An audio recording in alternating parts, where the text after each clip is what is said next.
My fellow Americans, tonight I want to speak to you about what the United States will do with our friends and allies to degrade and ultimately destroy the terrorist group known as ISIL. As Commander-in-Chief, my highest priority is the security of the American people. Over the last several years, we have consistently taken the fight to terrorists who threaten our country.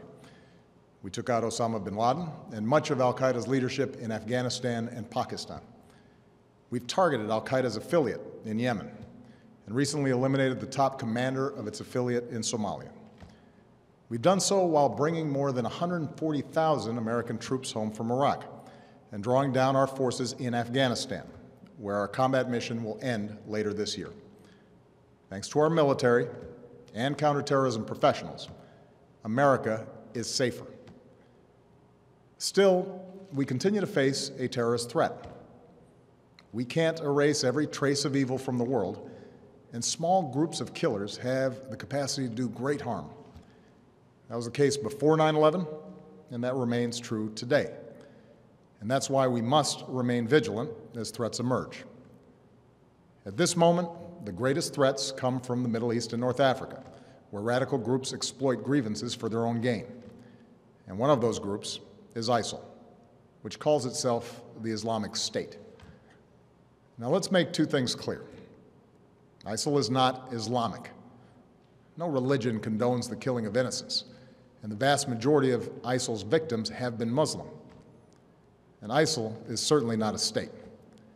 It was formerly al-Qaeda's affiliate in Iraq and has taken advantage of sectarian strife and Syria's civil war to gain territory on both sides of the Iraq-Syrian border.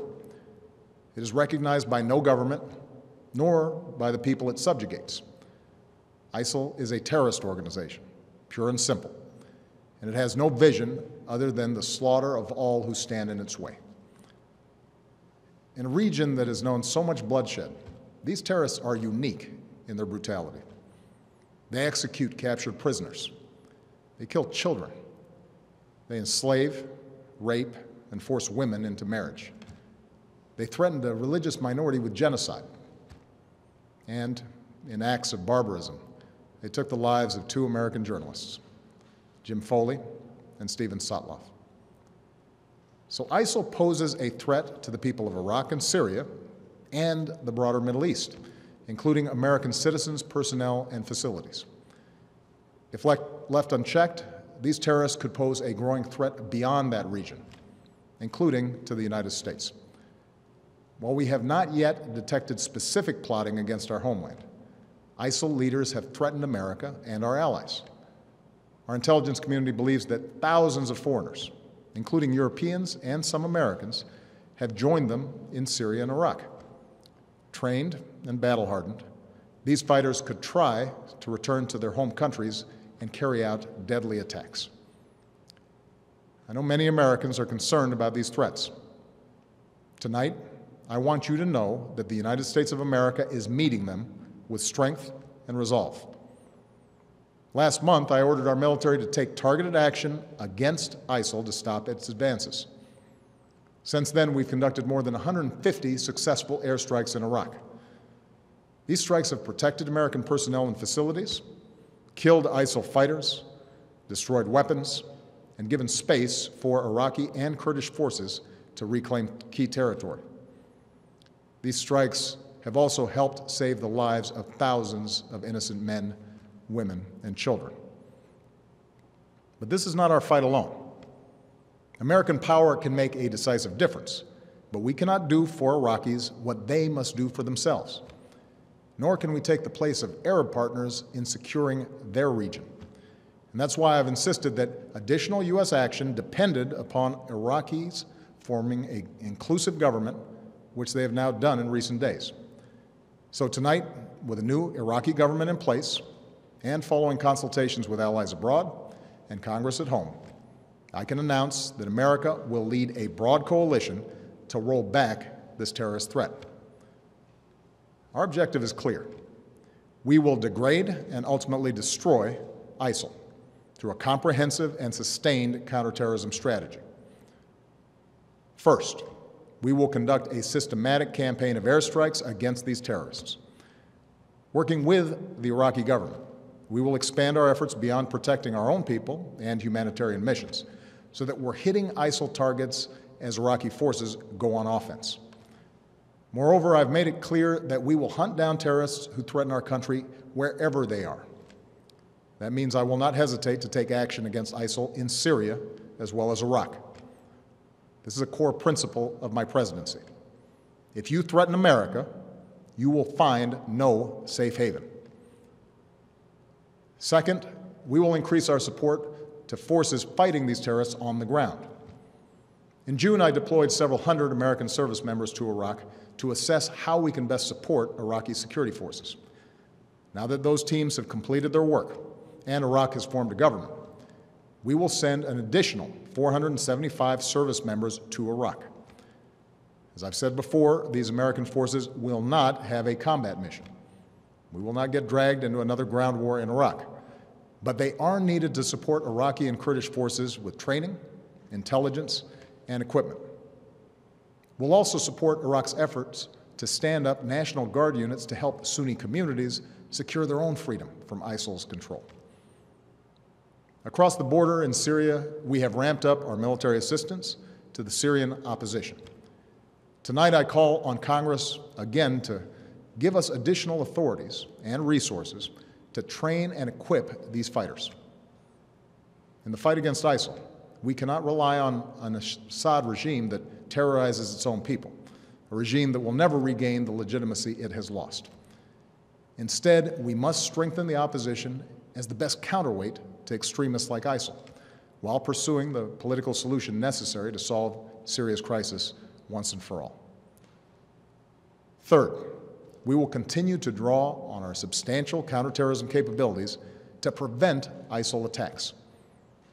Working with our partners, we will redouble our efforts to cut off its funding, improve our intelligence, strengthen our defenses, counter its warped ideology, and stem the flow of foreign fighters into and out of the Middle East.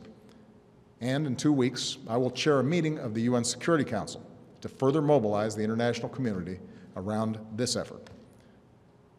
Fourth, we will continue to provide humanitarian assistance to innocent civilians who've been displaced by this terrorist organization.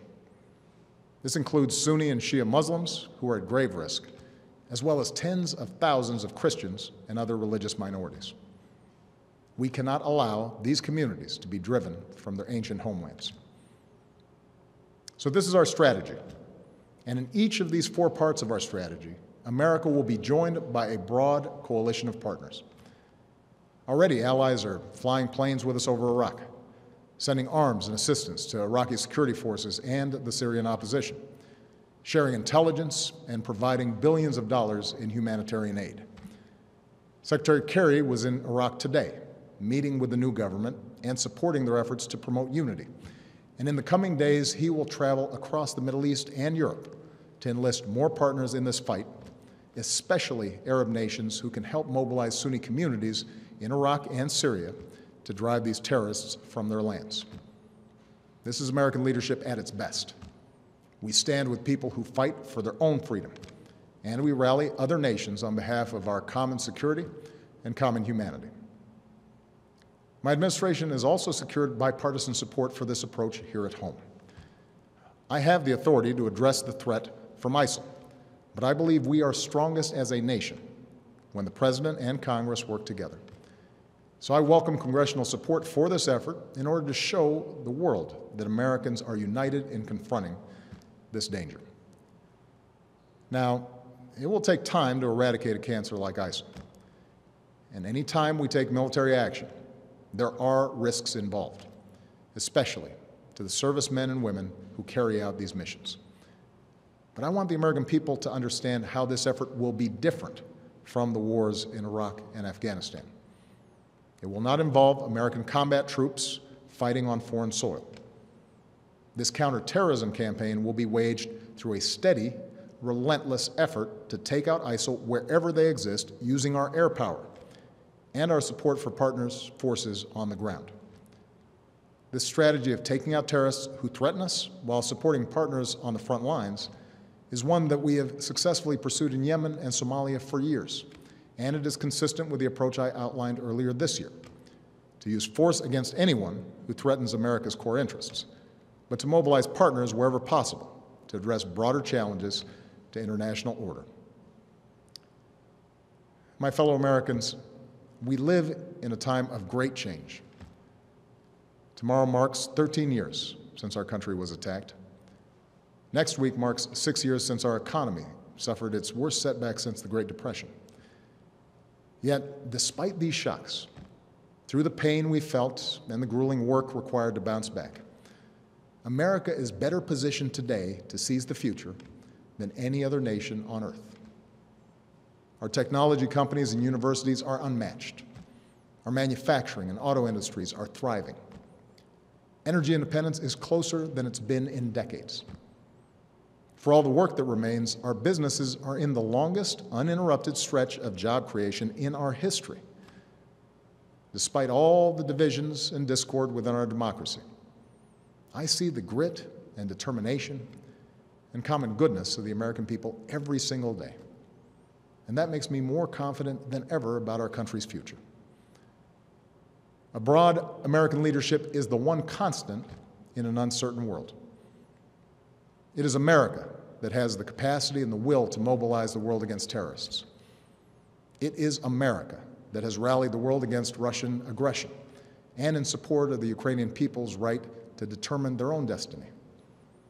It is America, our scientists, our doctors, our know-how that can help contain and cure the outbreak of Ebola.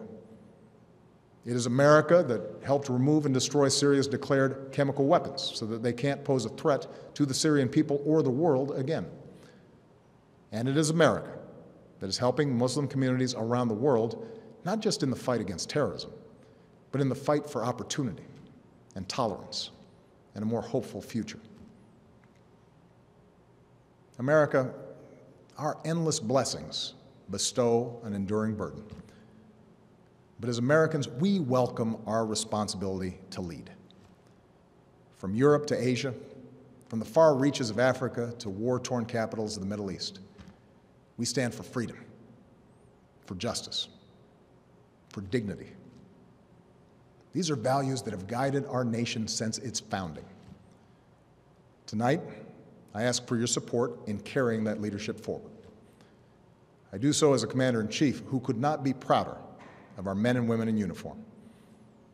Pilots who bravely fly in the face of danger above the Middle East, and service members who support our partners on the ground.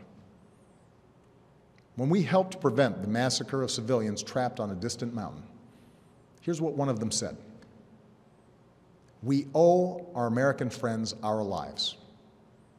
Our children will always remember that there was someone who felt our struggle and made a long journey to protect innocent people." That is the difference we make in the world. And our own safety, our own security, depends upon our willingness to do what it takes to defend this nation and uphold the values that we stand for. Timeless ideals that will endure long after those who offer only hate and destruction have been vanquished from the earth. May God bless our troops, and may God bless the United States of America.